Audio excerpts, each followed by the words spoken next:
অনেক দিন আগের কথা। নরেন ছিল এক গরিব জেলে। নরেন আর তার বউ মিলে কোনো রকমে তাদের সংসার চালাতো। সারাদিন মাছ ধরে সে সন্ধ্যা হতে হতেই বাড়ি ফিরে আসতো। গিন্নি, ও গিন্নি, কই তুমি? নাও, মাছ এনেছি তো।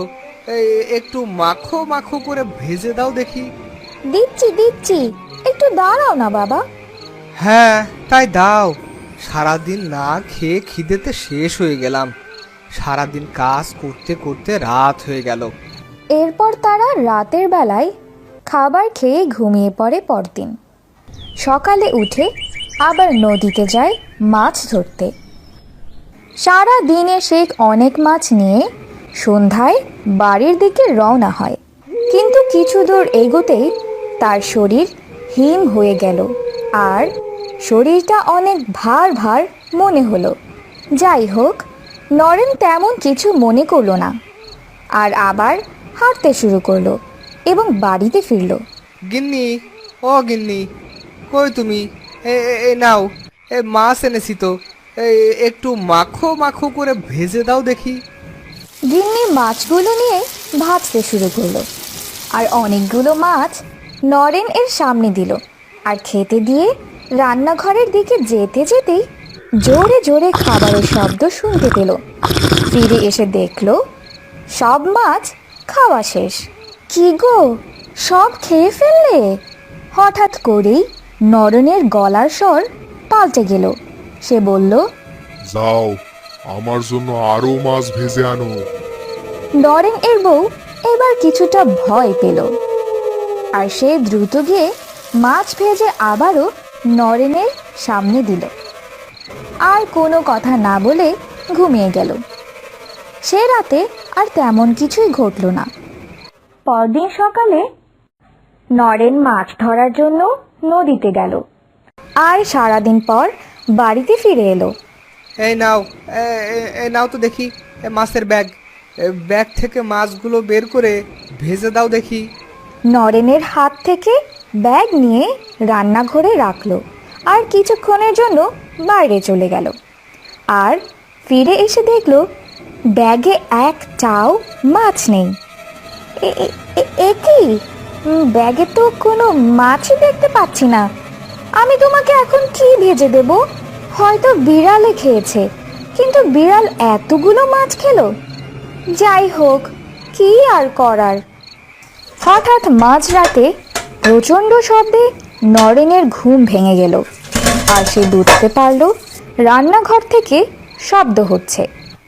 সে সোজা রান্নাঘরে গেল এবং দেখল অনেকগুলো মাছের কাঁটা চুলার পাশে পড়ে আছে। এটা দেখে সে মনে করলো বিড়ালি হয়তো মাছ খেয়ে কাঁটাগুলো রেখে গেছে। পরদিন রাতে আবারও তাদের মাছ হারিয়ে গেল আর সেদিন মাঝরাতেও ওই একই রকম শব্দ নরেন শুনতে পেল। এবার সে উঠে রান্নাঘরে যেতে যেতেই দেখতে পেল এক ভয়ঙ্কর শাকচুন্নি জোরে জোরে মাছ চিবোচ্ছে আর এটি দেখে সে প্রচণ্ড ভয় পেল আর চুপি চুপি শোবার ঘরে চলে এলো। ওই দিন বাড়িতে নরেনের শ্বশুর মশাই আসেন। কি নরেন, এত চিন্তিত মনে হচ্ছে যে? কি হয়েছে? এত কি চিন্তা করছো? আসলে বাবা, এই কিছুদিন আগে এই ব্যাগে মাছ নিয়ে ওই দেওয়ান বাড়ির জঙ্গলটা পার হবার সময় আমার শরীরটা অনেক ভার হয়ে যায় আর সেদিন থেকেই এসব ঘটনা ঘটা শুরু হয়েছে। নরেন তার শ্বশুরকে সব কিছু খুলে বলল। বলো কি, তোমরা এতদিন আমাকে জানাওনি কেন? আসলে বাবা, আমরা ভাবছিলাম এই বিড়ালে এসব করছে, কিন্তু কাল রাইতে যা আমি দেখেছি তারপর তো আমার ঘুমই আহে না। এখন আপনি কিছু বুদ্ধি দেন, এর কি সমাধান করা যায়? অনেক বড় সমস্যা। সেদিন জঙ্গল পার হয়ে আসার সময়ই তোমার হাতে মাছ দেখেই শাকচুন্নি তোমার পিছু নেয়। যাক, তোমাদের ভাগ্য ভালো যে ও তোমাদের কোনো ক্ষতি করেনি। আজ রাইতে তোমরা শুকনো মরিচ তেল আর লোহার খুন্তিটা একটু গরম করে রেখো, বাকিটা যা করার সেটা আমিই করব। দিন গড়িয়ে রাত এলো। নরেনের বউ কড়াইয়ের মধ্যে মাছ রেখে সেখান থেকে চলে গেল। আর নরেন তার বউ ও শ্বশুর মশাই অপেক্ষা করতে লাগলো। রাত হয়ে গেল, এই শাকসুন্নি এখনো আসছে না কেন? তারা এসব নিয়ে আলোচনা করছিল, এমন সময় শব্দ হয়ে উঠল রান্নাঘর থেকে। আর তারা তিনজন আস্তে আস্তে রান্নাঘরের দরজায় গিয়ে দেখলো শাকচুন্নি সেখানে বসে মাছ চুরি করে খাচ্ছে।